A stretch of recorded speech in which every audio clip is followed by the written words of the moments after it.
So there's a time that comes, and my dad's like, okay, we need to bring our son to the United States. Okay, so he had this bright idea. Let's send him to Russia with the Russian mafia, with a fake name, fake parents, fake everything, and bring him over for a certain amount of money. And I remember at one point after everything, we got to Tijuana. We're about to cross. I'm in the back of the car, right? And she calls my dad. She's like, yeah, I'm not getting him over the border unless you send me X amount of money now, or I'm selling him. Oh my God, bro. By the way, that's Tijuana you're talking about. I was like, I'm gonna be a superstar because my grandma always told me that I was gonna be an entertainer. And that thought, that one seed, that one idea continued to develop and develop over the years. So I kind of knew that was gonna be my calling. I'll make a rapper cry, cause I can get some shut-eye while he's having hard times writing rhymes. So he knows all my metaphors and dimes on my lines. I'm fucking nervous. Welcome to the podcast. It's just hanging out. Kyboi the Cowboy, Kyle fucking Hurley. You already know who it is. And today we got a motherfucking special guest. I know him as a couple different names, but you can learn those motherfuckers later. Today is fucking NE-MO, okay? We got a bit of a story for you, okay? And he's going to explain his background, everything that's going on. You know, we're going to hide some things for later pods, but for right now, we're going to get you to the gist of it and who this man is. To me, one of my best friends. I've known him forever. I've known him for so goddamn long. Man, I knew him when he could only say, yes, yes. No. And that's how he became my friend, because I said, you want to be friends? And he said, yes. You know, other than that, who would have ever known, dude? NE-MO, introduce yourself. Tell me a little bit about yourself. What I want to know is, what are you passionate about? Give me the business real quick, bud. All right. Hello. My name's NE-MO. Yes, sir. I've been passionate about music my entire life, production, recording, performing, all types of stuff relating to music.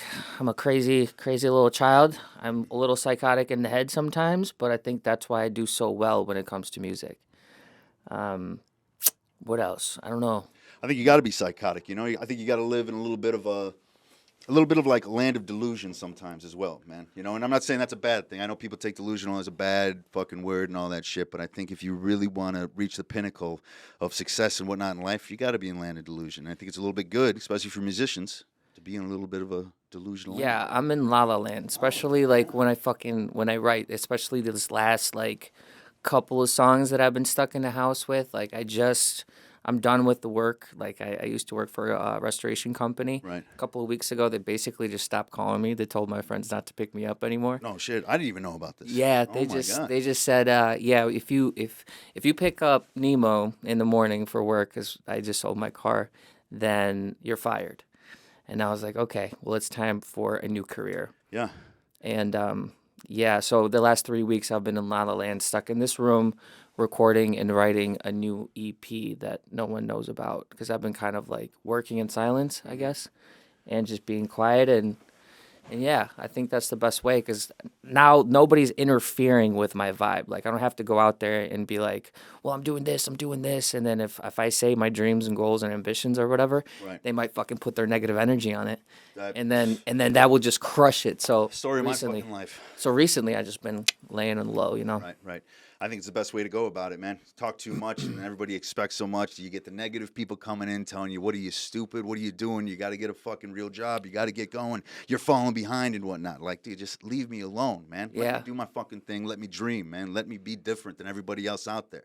You know, I think everybody has this weird, you know, notion that like you need to work. You got to go to work. You got to pay the bills. You got to do everything and whatnot. And then when someone starts doing something out of the ordinary, everyone looks at you like, "Are you fucking crazy? What the hell's going on with you, man?" You know, until that day that you make it and you actually prove them fucking wrong, and then everybody changes the fucking script. It flips the script right there, and then, hey, what are you doing? Oh my God, it's amazing. How you doing, man? This is so great. You know, and we're expecting it. I've seen so much of, you know, what NE-MO's done over here, man, and it's goddamn amazing, you know. I think it kills me the most that it's like, what is happening? What's going on here, man? You see these, like, Tekashi 6ix9ines out there and these fucking other crazy artists that made no sense, have no rhythm to what the hell they're doing, man. And then I hear some of your stuff, and I'm like, what's going on? And, you know, it makes me think about it. It's all about the people and whatnot. But before we get into that, let's start with, why did you get into music? What made you get into music? It's an escape, man. Yeah. Like, honestly, it's the only thing that makes me fucking calm down a little bit. Mm-hmm. Like, imagine, like, you have, let's say you were born in a difficult place, and I can go back to where I was born later, or just remind We'll me. get to it. We'll get to it. And so I had a fucking chaotic childhood. And in order to deal with all these emotions and ramped up, like it's like an overdrive sometimes, I need to release it somewhere. Now, I could either choose alcohol, I could choose drugs, I could choose weed, which I have for a really long fucking time, and I wasn't able to make any music during the addiction stage of my life. Now I'm finally realizing I can't produce, I can't write, I can't record, I can't let go of these emotions if I'm drinking. You know what I mean? And the chaos just keeps building up, building up, building up. So I figured, if I put all these crazy thoughts and ideas into a sound, like paint a picture with it, I feel a release. I could, like I said, I was stuck in my studio for the last 3 weeks just working on songs, and fuck, dude, it was like 2 days I didn't fucking shower. I was just sitting here, you know what I mean? Like just going crazy. Next thing you know, 12 hours go by. Right. But after I'm done, I'm like worn out, but I'm relieved so I can sleep. You know what I mean? And it was awesome. And I forgot how that feeling was. Like, I remember when me and you used to do the shit. Like, Kyle, I'm so fucking grateful for you, because nobody else ever would, like, dude, if I needed to bury a body, I would call you for sure. And any fucking idea that I had when we were a little bit younger and we were doing these shows and music videos and whatever, Kyle was always fucking down. Always, all the time. Loyalty, baby, man. Fucking, like I said, it's been friends. We've been friends forever, man. He's brother. He's my blood, man. That's my blood. I got a fucking tattoo on my rib cage. It says nothing counts so much as blood. All the rest are just strangers. Yep. You're my blood, man. It's nothing else about it. So no matter what crazy shit you want to do, what outrageous stuff you want to do, no matter my opinion of it, whether I think, well, this is outrageous, I override that opinion with, no, it's not. Let's do it. Let's fucking rock and roll with it, man. He's got an idea. Let's ride, brother. We're riding that fucking lightning, and we ain't getting off anytime fucking soon. Dude, I love it. I put this dude in a fucking elf outfit to go to fucking Walmart and give out gift cards, and he was not a fucking doubt in his mind. He's like, "Yep, let's do it. Let's give out some gift cards and fucking let's have a good time." And he would go around Walmart fucking swearing at everybody like, "Fuck you, Merry fucking Christmas, fuckers." They loved it though. It's not a love. It was like a love. But then he would come to him and be all gentle, like, "You okay? Here's $50." And then So it's done. and I still have the Christmas video, which I'm gonna show to like my group in AA and shit. Absolutely, yeah. They're all gonna fucking sit down and all watch it. Who's the dude in the undersized elf costume, man? That's Kyboi, There's brother. motherfucking Kyle. But I love how you're saying like loyalty and brotherhood. Here's the thing about me. There's another reason why I'm so in my head and why I like to release everything in music. Because I don't have any brother or sisters, I don't have anybody to go to and talk about my fucking things that are going down. I barely had a father when I was growing up, and we all have been through that shit, like daddy issues. Okay. Mine's a little bit different, which maybe we can go into another episode or something. But I was just always alone. And it's nice to have a brother that's down no matter fucking what. And I envision this ending. You know what I mean? And I know this ending. We're standing there, and it's a big fucking room, big window. We see the ocean. We're all sitting there, and we're saying, "Yeah, dude, we did it. Now what?" You know what I mean? Like, Not only that we did it, we all did it together. Exactly. That's why you're in the room. It's not like I'm imagining somebody else. And I'm paying attention. Like, I'm always paying attention. I'm like, in my head, I'm like, one day I'm going to fucking make it. One day I'm going to make a difference. One day I'm going to do something so fucking crazy that the whole world's going to know exactly who I am. And I can feel that. And, for the last couple of years, I was in a dark spot. So whenever I would say things like that to my friends or coworkers, or not, I would say friends, like my coworkers were good friends, but some of them were like, "Yeah, dude, you got it." But in the back, I could tell they're doubting. Yeah, they're not being real with you. They're just they're saying what you want to hear, what you think they want to hear, because they don't want to maybe offend you or whatever. No. Maybe rub you the wrong way and shit like Right. that. So. And yeah, I mean, I guess in the sense they're kind of, I don't know. I mean, probably good people, man. I think some people just have a hard time laying it out sometimes. I think it's mainly where it comes from. No, they were super supportive, but I just had enough of the work. And dude, by the way, like I was doing restoration. For anybody that doesn't know what restoration is, it's like me and my buddy Jared were talking about it the other day. Restoration is basically like if you've like done something bad in your life, or I don't know, God's trying to punish you or there's a lesson. It's basically a bunch of convicts that are cleaning other people's shit up. Oh God. So imagine like your sewer pipe goes broken underneath your crawl space. What's going to happen? It's going to back up, and all of that's, and most people don't notice it until later. Yeah. So what happened? The homeowners will be taking shits in the house and pissing, and all that sewage in the main line will start to come up on their crawl space. A lot of the times when we're doing the crawl space jobs, we have to climb there in the fucking crawl space, clean up the shit, shovel the shit. I mean, you're literally climbing in shit sometimes. And that's what I had to do. Not every day. Yeah. There were some cool, like, fun parts of the job. But, yeah, man, I was literally crawling around in shit. And I'm sitting there in the suit yelling at myself, like, is this really what it's all fucking about, guys? We could do so much better. You know what I mean? Like, we could do this. We could do this. Like, and everyone's just like, I love my job. They're just going with it, man. They get set in like a robot mindset, dude. That's what I feel about, because I'm in the trade of painting right now, and everybody who's in there, they say, you get those people who say, oh, they love their job, they love it, the trades. Right, dude. I've been through, what am I on, 5 painting companies right now, and everybody in there does not like what they do. Nobody fucking enjoys what they're doing. It's not what they want to do. You didn't wake up one morning as a kid and was like, I want to be a painter. There was no thing. Maybe to go paint murals and paint art, that's a whole different thing. That's out of the box. But going to paint someone else's walls, going to work for someone else to make someone else rich, what the hell are we doing, man? It's not right. Well, it's the only reason that's happening, I think, is because you can't do something for yourself at that moment. Or you're in the spot where you need to work for somebody because you're not able to take care of yourself. And I think it has to do spiritually too. Like recently I've been really getting close spiritually in that sense. Any sort of like religion or anything, or No. just in a sense just spirituality? No, higher power. Just like a higher power. I do believe in God. There's got to be a creator.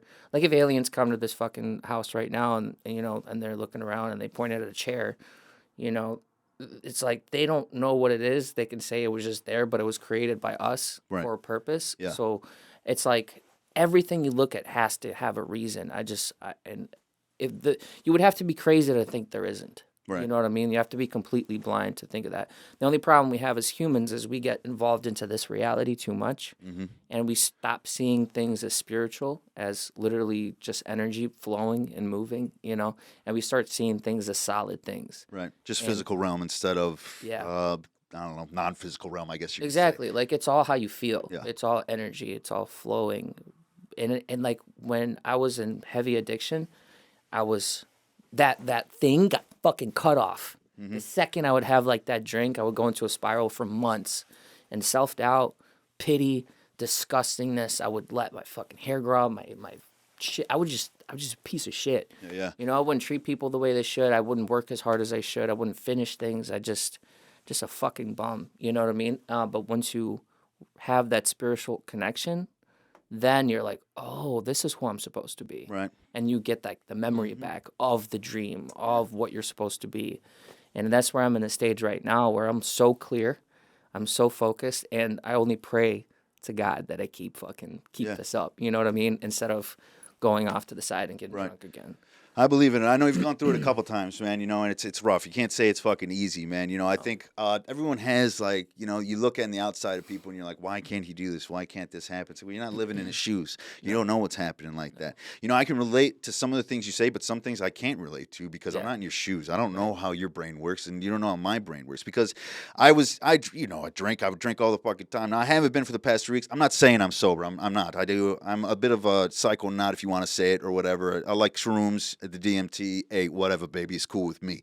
But as far as the booze goes, oh man, trust me, it's the only reason you really go about to do it is because life's getting hard. You need something to numb it.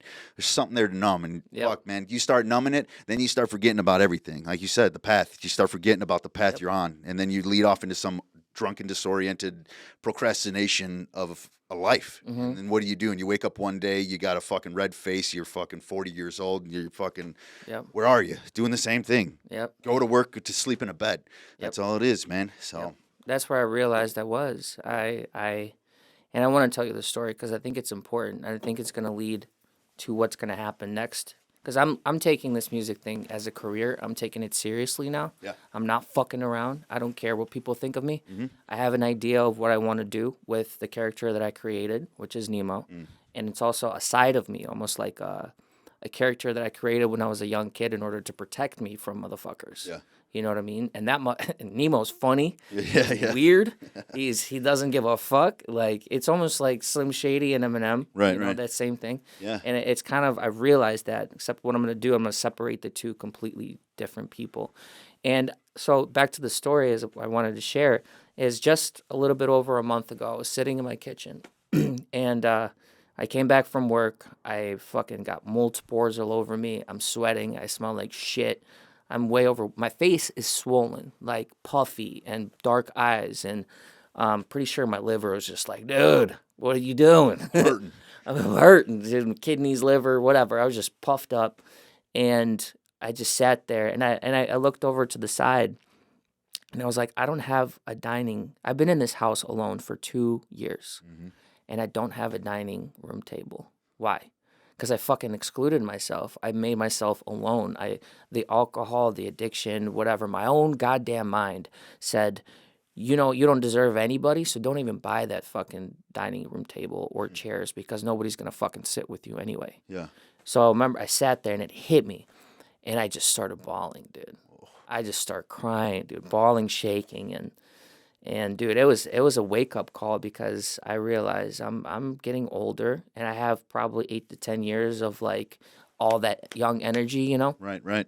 And I have all this music that I've written before under a different name, and I have all this inspiration, aspirations. And I said, if I go back to work tomorrow, and if I keep picking up the drink, and if I keep feeling the way I'm feeling right now, I'm never gonna have that fucking dining room table. Right. No one's gonna be around me because I'm a piece of shit. And I see myself as a piece of shit. So why would anybody want to come? And, you know, except for you and a few people in my life that are like, you need to get up. Right, right. You need to get better. How you doing, man? Keep working. You're doing sir. good. But I had this moment. And then I had a conversation with God. I looked up. I started screaming at him, dude. Yeah, I'm like, what the fuck are you doing, man? What is wrong with you? Like, why'd you put me through this? Right, right. Like, you knew what we were going to do. You know, I knew who I was supposed to be. Right. You know, at a young age, you kind of get that idea and you aspire to it. You find your spot. You find your home. And I fucked it up. And I had this conversation. I was yelling, screaming. And then I'm not going to say who, but I went online and I messaged this artist that I wanted to work with for the last 4 or 5 years. And I've DM'd her before many times. I just love her voice. And I was like, if this person answers me tonight, I'm calling my sponsor. I'm going to start my career in music under a different name, and I'm going to fucking become the biggest star on planet Earth. Yeah, yeah. And I fucking my drunk ass sends her a fucking pity ass text like, well, you know, I'm a little guy, but, you know, I'm this little guy, and I know, like, I don't want to seem weird or nothing, but I just want to promise you that, like, I'm going to be the biggest star ever. And then it's like, I'll see you at the top. Oh, God. Like, oh, You woke up and you're idiot. like, whoa. No, I woke up. I was like, "You fucking retard! What are you doing? Why you? You just made yourself look like the biggest loser ever. You know?" And like in my Instagram, dude, I have like scary ass pictures of my face, dude. I think it's the last. Makes it 10 times worse. She's like, what is this message? This is fucking. You know, and she may have like felt bad, and then she looks at your pictures like, whoa. And it was when I was filming a video called Wasted under a different name, a different artist, and I was just like beard, dude, like puffy eyes, just drunk as shit, like rolling around in my own puke. At the end of the video, you're just blah.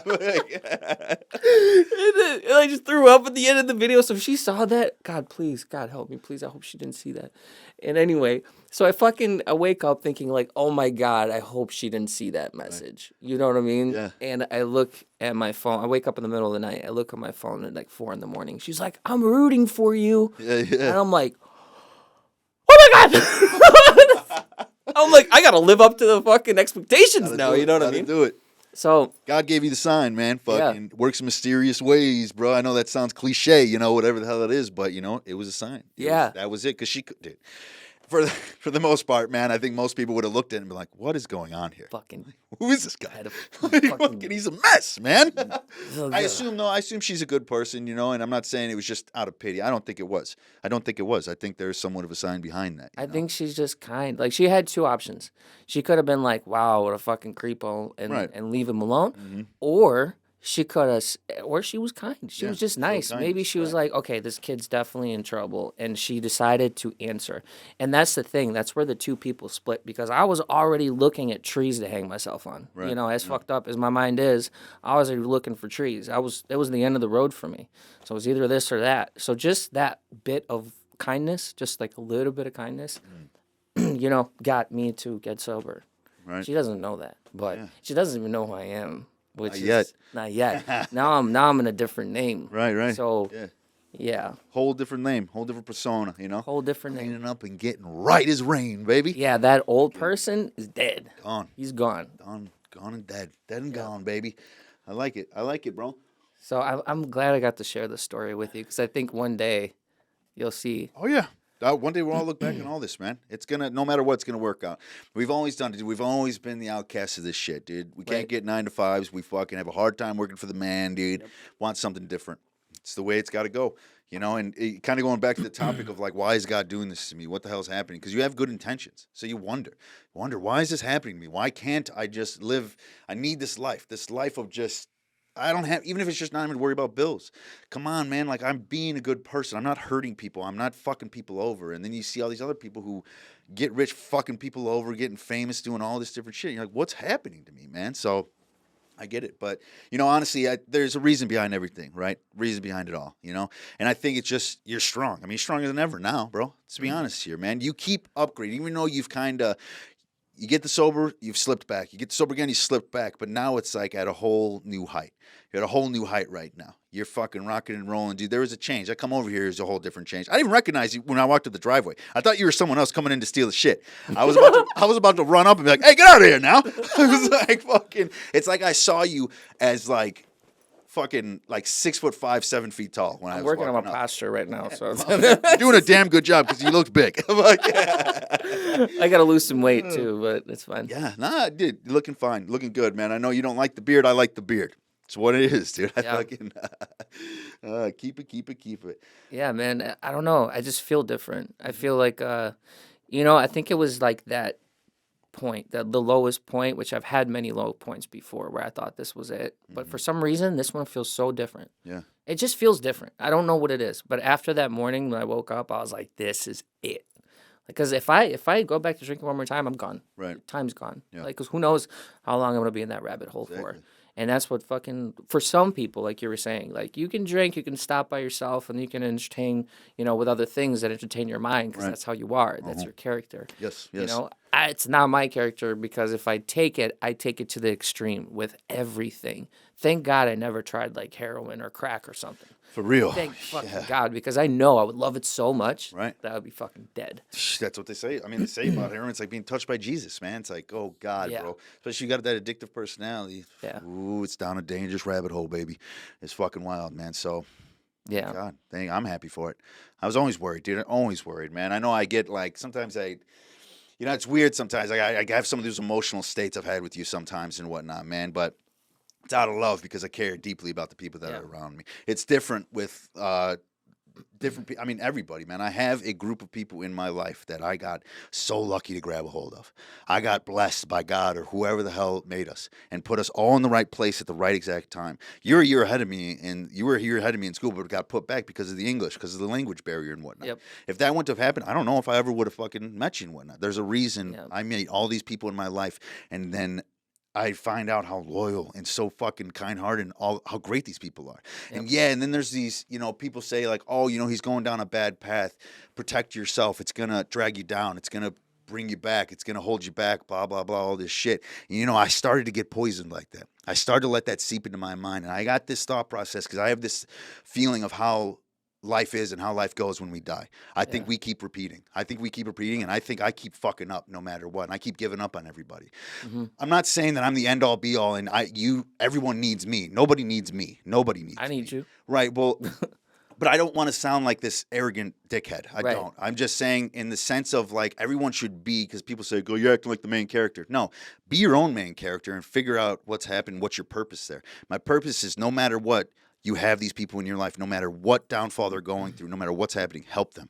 Help them because you can, because it doesn't affect you that much. All it takes is for you to pick up the phone, for you to talk to them, for you to support them, and that's all it takes. So keep fucking doing it, because no matter what, when you get to the top, you ain't going to be a fucking alone. You'll be with everybody fucking else, and you guys deserve to fucking be there. It's hard. Well, I always see there's another fear that comes in when I always knew I was going to be something. I always knew you're going to do something like this, and you're the perfect character for it.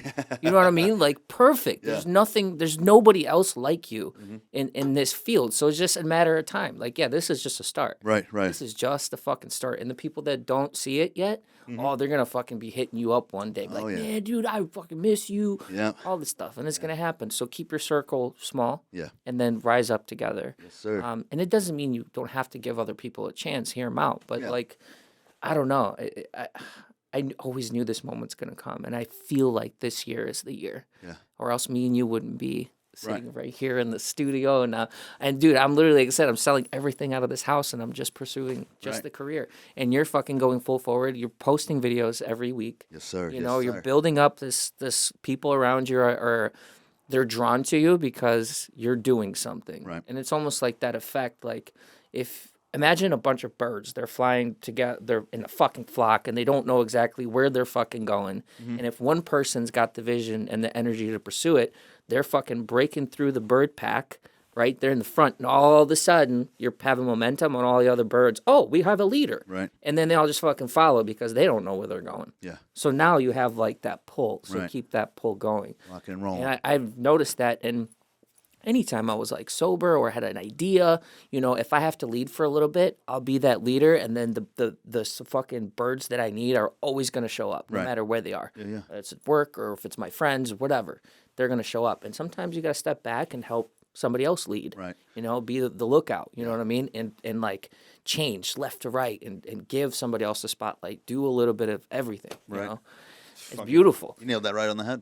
Yeah. That's fucking slam hammer, baby. Boom. See, look at that. I can think now. Yeah. I can I think. like it. Like I said, there's a difference. There's a big difference, man. It's clear-minded. Yeah, I love it. I love it. I love it. Well, fuck. Nemo, we'll end it here. I think it was a great fucking podcast. Right. Fucking, and I cannot wait for the future, baby. Should we do 2? Fucking A. I guess we can do 2. We don't even have to end it now if we can keep going. We can keep going if you want. You got a little more you want to talk about, or you want to hold know. things back? We can go into different things. We don't have to end it here. I don't know. I don't know. Well, I just want whoever's watching this, just fucking watch. Okay, just see what we're talking about here, and see what me and this man are gonna come up with in the future. This isn't going to be the only pod either we're doing. We're coming back for more no matter what.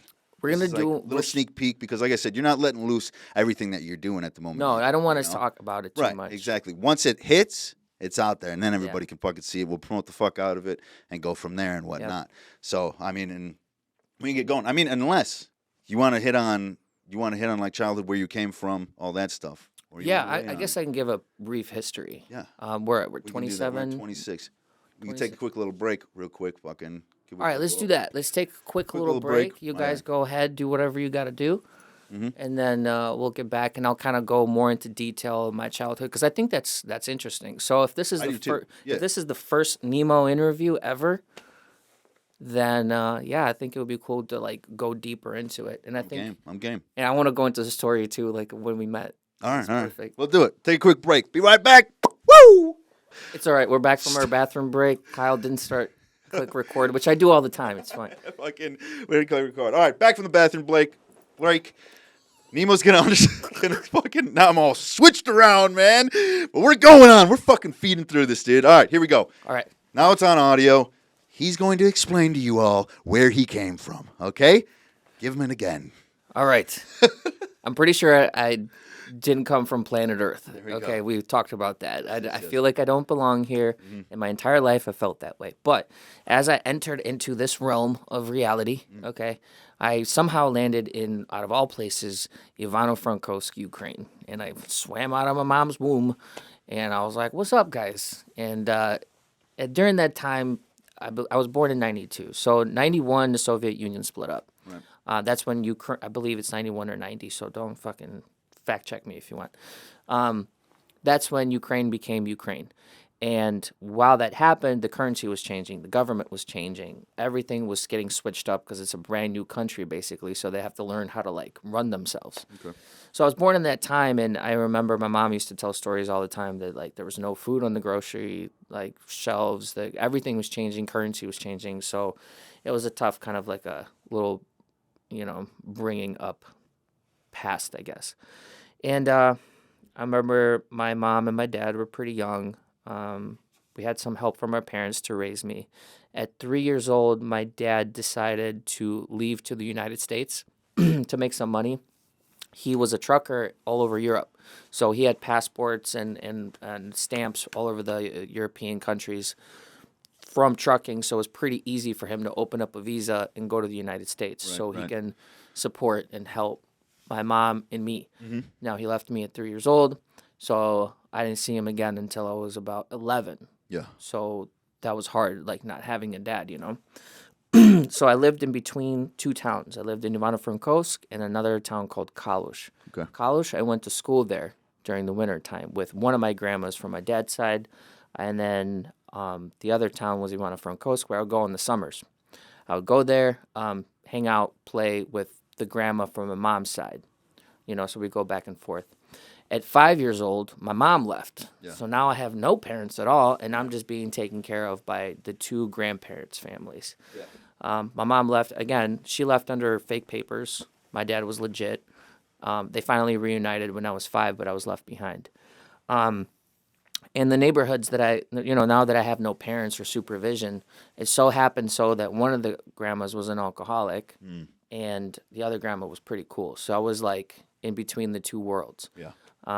And then in the town Kalush where I went to school in, it wasn't a very good neighborhood. So I basically like just grew up on the streets running around with older kids, and they like initiated me into a gang, and I had to beat somebody up one day, and I don't know, it was just a lot of things and a lot of trauma that happened there that I don't necessarily want to talk about at this moment, but it explains a lot of why I'm so in my head and why I need music to release all of that. Why I have trust issues, relationships, all of that shit, which I'll be working on. No, I'll get there. It's one step at a time. One step at a time, Not my friend. Too much all at once. So let's skip all that for songs. Well, I'll explain that in music one day. Yeah. So there's a time that comes, and my dad's like, okay, we need to bring our son to the United States. Okay, so he had this bright idea. Let's send him to Russia with the Russian mafia, with a fake name, fake parents, fake everything, and bring him over for a certain amount of money. So we're like, trip. I'm like, okay, cool. Russian mafia, let's do it. So I remember getting on the train. I hopped on the train when I was like 9 years old, 10 years old. And me and one of my grandmas, they would switch between taking care of me in Russia. They'll watch me for like a certain amount of months, and then the other two would switch. I end up in Moscow. Then this fucking dude and... So this is Mafia Lady. She's the boss lady, right? With this right-hand man guy. Picks us up in like this old black Mercedes and shit, and takes us to an apartment. Yeah. We go into this apartment in the city of Moscow. I'm already scared, bro. Dude. I mean, as a kid, it's like, wow, everything's so cool. And like music influences too. We would go to this little booth. They would have cassettes everywhere of Russian music and like Russian pop stars and Ukrainian pop stars and all the music. And I remember buying it and listening to it on the train and when I was in the house. So anyway, they pick me up, drive me to this apartment. I go inside the apartment and there's like 12 people there. Mind you, it's a 1-bedroom apartment. A little kitchen, 1 bathroom, 12 people. There's cots everywhere. Yeah. So everyone's sleeping on the floor. There's like a double bunk bed, 1 TV, 1 little table. Everyone's on top of each other.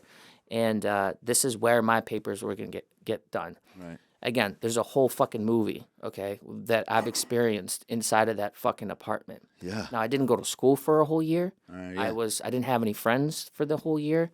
All I had was this fucking Siamese cat. you know. Oh, just a little cat friend to talk to, Dude, just man. a little cat friend, and everybody else were like adults, you know. The ages ranged from like 50-year-old dude that's trying to get to New Jersey, somebody else is getting their fake papers done, fake names, everything.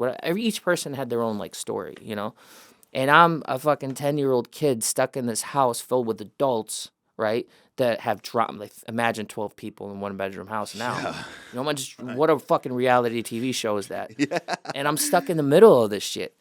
And, you know, there would be fights and arguments and shit throwing all the time. Like my grandma, the not so good one, you know, when I would get hysterical because all this shit's going on. And a little 10-year-old kid's like, how do I handle this? Yeah, she would just hand me beer. Oh, like, God. Just, hey, we're having a good time. Everyone's drinking here. Shut up. Stop crying. Yeah. So she would hand me beer every fucking night, you know, and chips, beer and chips. Beer and chips. Beer and fucking chips. Jesus. That's all I had. And anyway, I tried, you know, they made the papers for me. So I would have to learn my new identity, learn my name, learn where I came from, my brothers, my sisters, basically fake a whole life in order to cross the borders in Germany or whatever to get to the United States. Right. Now I did that 2 times. And it didn't work. We got stopped. We got searched. I was in one of those metal fucking interrogation rooms in an airport in Germany somewhere. So sent back twice. You got sent back. I got sent back twice. And then the 3rd time I finally made it, which my dad was like, no, you need to take my son, like to the boss lady. Right. He was like, you need to take my son to the United States. I'm putting my foot down. He's got some army connections that threaten to kill her. So she's like, okay, we're going to do it. So all right, we're getting him in. We're getting him in. We're getting him in. So, you know, she comes over, brings his boss lady. There's this other lady that was with us that was supposedly my mom. She was the grandma. And we go through like the craziest way to get to the United States, the easiest borders to pass. Yeah. I was on the road for, I believe, it was like 2.5 months, almost 3 months. Oh, my God. So I was like playing. I thought you were about to say days, dude. No. Months, dude. We were on the road for 2 months. At least. Yeah. I have to double check the facts, but it was so long that like we would go to one airport, stay there for 3 to 4 days, go to another airport, stay there. So we had to hop every border that's easy to cross. And I would just keep going and going through the stuff. And I remember at one point after everything, we got to Tijuana. We're about to cross. I'm in the back of the car, right? And she calls my dad. She's like, yeah, I'm not getting him over the border unless you send me X amount of money now, or I'm selling him.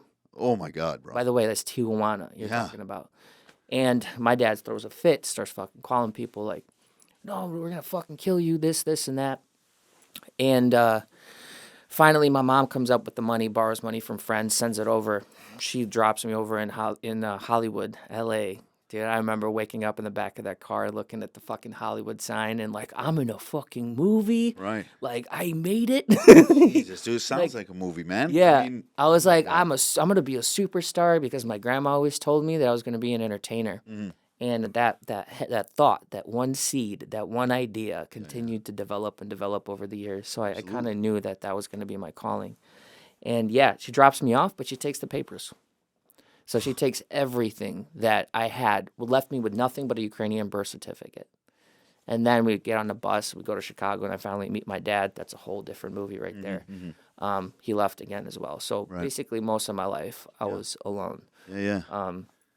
But yeah, it was interesting because, you know, I could have easily been just dropped off over there and sold into fucking child slavery in Tijuana. Dude, child slavery. Oh, my God, bro.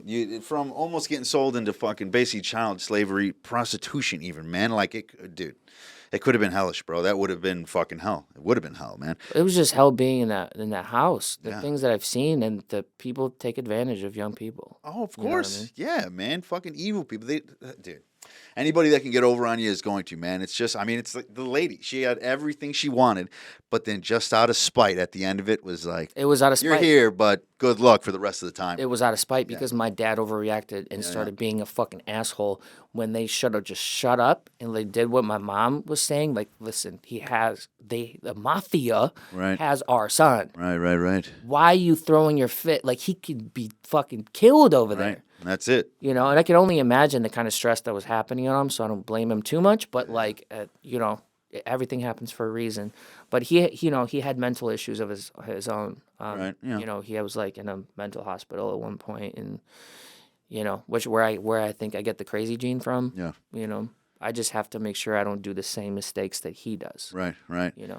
Yeah. Yeah. No, you seem like you're on the right path with it, man. I mean, it's good. The whole staying away from booze is definitely that first step because you'd probably walk down the same footsteps. Yeah. Not exact same, but you know, the mental Yeah. illness, man, could spark right back up, and Yep. then fuck, man. Yeah. Where the hell am I now? So, Jesus. So that's like the little.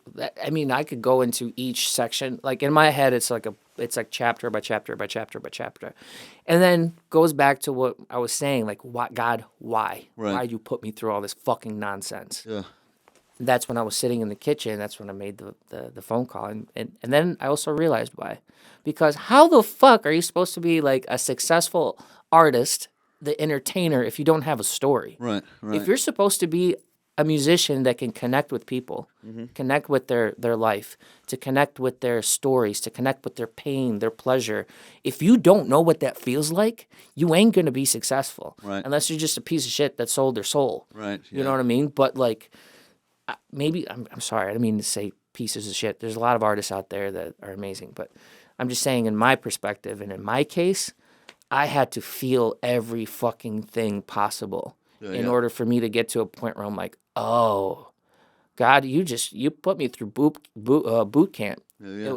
That's all you did. Right. Why am I complaining? Gave you stories and whatnot because it's right, man. I mean, I think the relatable fact is big. It's real fucking big, especially with music and whatnot. Because I think all the best musicians go through some crazy ass shit in their childhood and whatnot. You know, because I guess we'll put it at 75, 80% of the population of this world is going through some sort of shit, no matter what. Yeah. I got one of the lucky ones. I was one of the lucky ones. I grew up fine. I got a divorcee parents, but that is what it is, man. I was loved and everything, man. And I didn't have to experience anything, but I grew up with all these people with their stories. You, Jacob, Zach, everyone, man, that has these horrific childhoods that they went through. And it was like, whoa, dude. And it's weird to say that at points in times in my life, I wished I was able to switch places with you guys to understand what was happening, to make me a stronger person. Because then after I saw that I had all these people in my life that I saw the strength in everybody that when they went through all this shit, and I was like, I need to become strong. I need to become strong. I can't have this. I wish I did this. I wish I was going through all this and whatnot. Now, I mean, if something happened and interdimensional change came and I fucking got thrown back, it would be fucked. I'd be like, why did I wish for this, man? But at the same time, I did. I wish for it because in the sense of it makes you who you are today, and you're strong motherfucker, dude. Thank you. Fucking very strong person for going through that shit. So we all have weak points, and like we were saying about Jay and Ike, everyone's got their own fucking trauma that's going through. You can never understand it fully. Mm-hmm. We can sit here and argue about who had it worse to make it look cool, but it's fucking traumatic for anybody. Oh yeah. There's a rich guy sitting somewhere right now listening to this podcast thinking to himself, I have it all, but why am I fucking miserable? Right. You know what I mean? And that's his personal hell. Mm-hmm. I think I already went through my hell. I've had enough. And I think it's time for some heaven. They say you have to go through the valley of death or whatever to get to heaven, and I think that's real. It's real in your life. And even though I fucking cursed God not too long ago, now I realize, like, all right, dude, like, he put you on this earth for a reason. He gave you what you asked for. Like, I was thinking about this the other day, like, if you wish for something, and it's something so major and so big, there's no way for the universe to come and give it to you right away because it takes a while for it to align, to shape, to build, to create in order to give you something that's so large to ask for. Right. In some cases, yes, it happens, but it might be too early. You might get your lessons later in life. Some people get their lessons before, and then they receive what they want. You know what I mean? For example, if you sit here right now and you ask God, I believe in God 100% and the universe, and you say, God, I want to fly a plane, and I want to fly it tomorrow, right now, like a child, Right. God, if God had any brains, he wouldn't put you in a fucking Boeing 70 whatever the big ass I know fucking what you're talking commercial about. plane, Yeah. you know, Something in big, charge of hundreds of people. Right. Like, get your wish fucking came true. Yeah. No, it's not gonna fucking work like that because now we have a responsibility. Mm-hmm. You know what I mean? Like, it's fucking Kyle. I wanted a plane. Now I got one. Let's go, guys. You guys ready to take off? I don't know what the fuck I'm doing. First day, no training. All right, we're on our way. God makes my wishes come true. Praise the Lord. You know what I mean? Like, it's not gonna fucking work like that. Right. So if you're watching this and if you're going through some fucking pain, wish for it, but just know it's gonna take a little bit of work. And sometimes be careful what you wish for because you will get it and you will get the lesson with it, which is, you know, if I wished for a normal life, I would get it. You know, and I had it for a little bit, but that taught me like that's not what I want. Yeah. Not at all what I want. Can't do normalcy. Can't do normalcy. No way, Jose. I want crazy shit, dude. Like I want to be like one day wake up and like, yo, let's fly a plane. Right. You know? Gotta take flying lessons. Fucking, we can all do it, dude. Yeah. We become the new Blue Angels, dude. The fucking the jet people. Oh no, that's You never seen those people? I'm gonna fucking wreck somebody else. Jeez, bro. Fucking. I want to pass the fuck out. No, dude, we can't do that. No, we can't do that. We'll just stick to big airliners. Yeah, just that. No, we definitely. I'm excited for the future, man. I can see, like, I just sold my car today, and I'm getting rid of everything in the house. I think I mentioned that like a million times, but That's all right. I'm getting rid of everything. And I told the guy that bought my car with him, and it was like, keep the number that he wants to flip the car. So keep the number of whoever is, whoever you sell it to, because eventually I'm going to call him. I'm going to buy the car back for double, and then we're going to blow it up for a music video. I like it. I think it's a great idea. I can't wait. Because that goddamn car, man. That fucking car. I love that car, but it's it got me through. Now I don't have any baggage, dude. Now I can just go. Yeah. And I don't and funny thing is, now I don't care about a vehicle. I don't care what other people think about me. What if I don't have a car right now? Yeah. Whatever, fuck you. This is what it is. I'm busy. My energy is going somewhere else. Right. Do you think I'm not going to be able to get around? I'll get around. Yeah. I'll get around just fine. Figure it out. It's the way it is. The way it goes. We can touch on how you and I met. And I know, yes. I know I brought it up a little bit in the beginning and whatnot, Yes. but I guess give your side of it first. Well, Here's my side. Coming into school, because I was always in America. So you was already. I was always born in America. For me, it was okay. So you have this Ukrainian kid that comes over. It doesn't speak a lick of fucking English. You know, my parents used to work at they worked as janitors at different schools and offices. So at night when I first came into like Chicagoland area, they had an apartment in Palatine. So we lived there for a little bit. Then we moved to Crystal Lake. In Crystal Lake, we got a house. That's when it was right across from West School. Yeah. That's the first school I went to. I went into the 4th grade. I should have been a 5th grader or Right. 6th grader. I think so, yeah. But I missed a whole year of school because I was in Russian fucking mafia hanging out with, Yeah, with chilling in the people. house. Chilling in the house with a Siamese cat, dude. Like Drinking beers. eating drinking chips. beers, eating chips, dude. So anyway, I get to school and my parents are like, okay, you're going to go to school. I met the teacher, everything's cool. I got there earlier. Now my parents dressed me up nice because in Europe, You were in the fittings, bro. You were just dressed to the nine. white kid fucking don't speak any English except for like hi, hello, fuck you, and Slim Shady. That's the only things I knew how to fucking say, dude. And combed my hair to the side. I had a little vest and everything was good. You know, had my backpack and I come into the classroom. And in Europe, what you do is you come into the classroom, you sit down at your desk, you put your hands like this. Yeah. And you wait for the teacher to dismiss you so she can start the class. You can move, breathe, whatever, dude. It was pretty structured back there. Yeah. And I fucking sit down. There's nobody around. There's fucking shit everywhere. Nothing's organized. Everything's on the walls. There's just like what's weird happening? paintings on the wall, dude. There's the desks all over the place. There's like fucking just it's a fucking mess. And I'm thinking in my head, like, what the hell is this? And then I hear noises. I hear screams, and I'm like, I'm nervous, dude. I'm nervous as hell. And I see kids just running into the classroom and just freaking out, jumping on shit, like pulling each other, like just be kids being kids. And I'm just here like, can I move? Right. Like, where's the teacher? You know what I mean? Like, what do I do? So that took some time to adjustment, but eventually kids came up to me, introduced themselves to me and all that. So that was cool. And then I remember going out to recess, and as a kid, like I was swearing all the time. The teachers told me not to say it, Yeah. and the only reason I was swearing all the time in English is because I was listening to Eminem Yeah. in the airports whenever I was traveling and in that house. So M was always in my, and I didn't know what the hell he was saying. Right. I just knew I'd like it. It's English. Yeah, you like it's English. I'm learning. I'm fucking learning English. And so, yeah, I just remember coming out to recess, and I remember seeing you guys. I don't know, was it at lunch table or was it in recess that you guys came up and talked to me? I would assume it was probably. I think it was recess. It had to have been recess because think that's where we would find everybody. Yeah, I think you were like, you, tag. Yeah, we found. That's what we do because we'd make up these weird ass. No, King of the Hill. Tag games, or we would I make think up it was these King of the Hill. wild ass games. Okay. Yeah, I remember I started like swearing around you guys, and you thought it was cool. Yeah. And I'm like, these guys are big.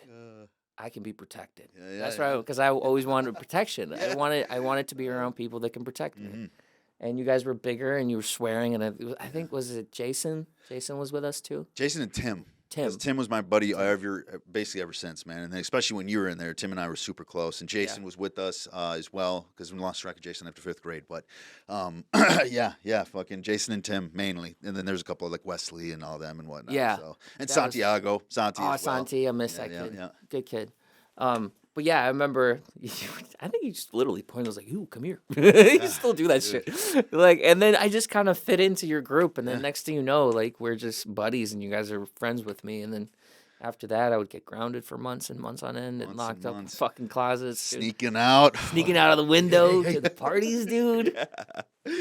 Yeah. That's how it was, man. Because we were an super accepting group, man. I remember ever since I was a little kid, it was just like I never had an issue making a friend. Like my first buddy I ever made was a kid named Tino, fucking. And Tino, I remember him. Curly hair. Yeah. Tino. Constantine, I think he goes by. But first friend ever on there, and this other kid named Anthony. It was 1st grade, whatever. Moved on the way up all the since then. And then whenever I saw people who I guess looked like they just weren't fitting in. They didn't know where to go, what to do, who to be around. Like I did the same with Santi because I know Santi had a language barrier as well. Santi and I aren't as close now, but still back then it was different, man. But it was all the same, and that's when, like I said, noticed you over there, and I was like, he's alone. Fuck that, can't be alone. Come here, get over here, man. You want to play tag? He's like, yes. Yes. He's like, this is how you play, man. And you're like confused. You're like, whoa. I know. I remember you guys invited me to come over for a sleepover to play Halo. Yeah. And I've never fucking seen Halo in my life. Okay, I used to play a little bit of video games when I was in Russia. My dad got me a PS1, but I asked my dad. I was like, "Can I go to a sleepover?" And my dad's like, "Are you gay?" Oh, I'm like, no, like this is what people do in the United States. We have sleepovers, and I don't know what we do. I've never been to one. I was excited, dude. Like, I don't know. Get new friends. And my mom was like, "Here, bring snacks. Fucking go out there." He's come over. He's got a bow tie on. I know. I'm all ready for a party because that's how it was in Ukraine, dude. Whenever I had people over, everybody would dress up. Oh, yeah. Would dress up nice. Even the kids. That's how the adults taught the kids to just come over and dress up and look nice. And so I'd show up and look in my little sweater, hair side, dude, just ready to play some Halo. Halo. I'm not gay. I'm not gay. So don't try anything. You hear me? Yeah, don't fuck with me. That was the beginning. Yeah. It all started there, dude. Tim's house. It was my first sleepover. Yeah, in the apartments. Behind West Elementary, dude. That was at Tim's house, dude. That was all these memories are coming back, dude. I love it. I know. From there, getting everyone to fight each other. Even in elementary school, I did that. Yeah. People to fight each other, and then we just went on. Middle school, we took it easy, and then high school came back around, and I was like, who's the baddest man around? You think you could beat him up? Yeah. All right, hold on. I'll be right back. You know what's funny? By being a dick, I created a monster. Because I was a little stronger than you back then. Yeah, you did. I did. And you're still kind of mad at me for this, but no. You did. So, you created a monster. I did. So I thought I was a tough guy. Like when I was in Russia, I would work out all the time, dude. I was bench pressing this fucking chicks and shit at 10 years old. And when I first got here, Kyle was a little bit scrawnier. He wasn't as confident he is now. Chubby. He was a little chubby, and then I would like wrestle with him. and kind of pick on him a little bit. And then that built up the spark in him. There's like, I want to be a fighter and fuck people up, dude. No one's gonna ever take advantage of me. No one ever. And then after that, he went into like fighting and all that shit. And then he just suppressed me by a million fucking years. Now I can't fight him anymore. It grew into my skin, man. That's what it was, dude. And then yeah. But it's all for a reason, right? Oh yeah, absolutely. Because maybe if it wasn't for me or other conditions in your life, you wouldn't have that confidence. You know I needed that, dude. I was like, if we bounce back to like I said, wishing I had, wishing I had a harder childhood, but you know how that goes. But yeah, I needed to become tough, and those people you guys were placed in my life to make me fucking tough, toughen me up, because it was easy growing up, man. It's fucking big kid. Not much people want to test the big guy either, man. So then you get these people that are testing you, and they're friends and whatnot. It grew my thick skin. You know, you grow up, you're a little emotional. You're kind of easy to pick on. You get hurt real easy, but then as you keep going, as long as you rip through this shit and toughen up, your fucking skin becomes thick as fucking armor, man, and you're fucking rocking and rolling. Then you understand what needs to be done, and I did. So I started fighting people. I was like, I need to know how it is to get fucked up. I need to know how it is to fight. I need to know. I'd try to pick the tough dude out of high school and whatnot. Like Jacob and I were best friends, but everyone said Jacobs can fight. Jacob's the man. He's the man around town. Him and I were good friends, and let's fight. I want to feel like what it's like to get fucked up. I need to feel like what it's like to get punched in the face. I need to know I can keep running forward and keep coming at you and whatnot, even though I'm getting fucked up. And yeah, that's another reason why you guys were placed in my life, you know? And that's how like when you're like we were talking about earlier, how like your childhood will develop a character for your future. Right. That's where you kind of belong, where you stay. Yeah. You know, you have the two things. You have like the fun ass goofy character that everybody loves, but you have like that dark side that you want to just fucking fight. Yeah. You know what I mean? It's like up there. It's like this little character, and then you have the character that wants to fight, and I think everyone has that. Absolutely. And it's badass because now I feel protected because anytime, dude, even during the shows, like. We did the show, the June 20th block party, dude. At the end of the fucking show, I just sat there and watched my homies beat the fuck out of somebody I didn't like, smoking a cigarette. There was a whole bunch of fights that night. That was fun. I liked it. But yeah, that was it. Got to protect the homies, bro. Got to protect the homies, man. And I hope he's okay. He's fine. He looked like something from The Hills Have Eyes when he came over, but he was fine after that. Go learn some karate and come back next year, asshole. He's a nice kid. I met him a while ago. Nice kid. Oh, killing me. All right, cool. Oh, shit, we're running out of time. That's it, man. I think it was a perfect pod. Again, NE-MO, thank you, my friend. And again, this isn't the last one. This is the first one, but not the last one. And I cannot wait for the last one, dude. I really hope. The last one's going to be on top of a mountaintop with lightning striking and a wizard. Ah! Okay, all right. Wait, hopefully the cameras are still rolling. They're still going. At least mine is. We'll give them the business. End it. My man. Until next time, guys. Woo! I see you on the other side. I'm just hanging out.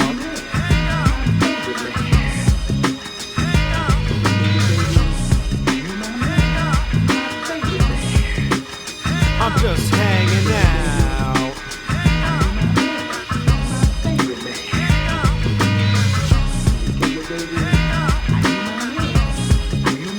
I'm mainly known for the rough raps, but kids steal my lyrics like hubcaps and eat them like stacks of flapjacks like rugrats. Hey, and I get busy over unknown traps while the next man flaps his lips like park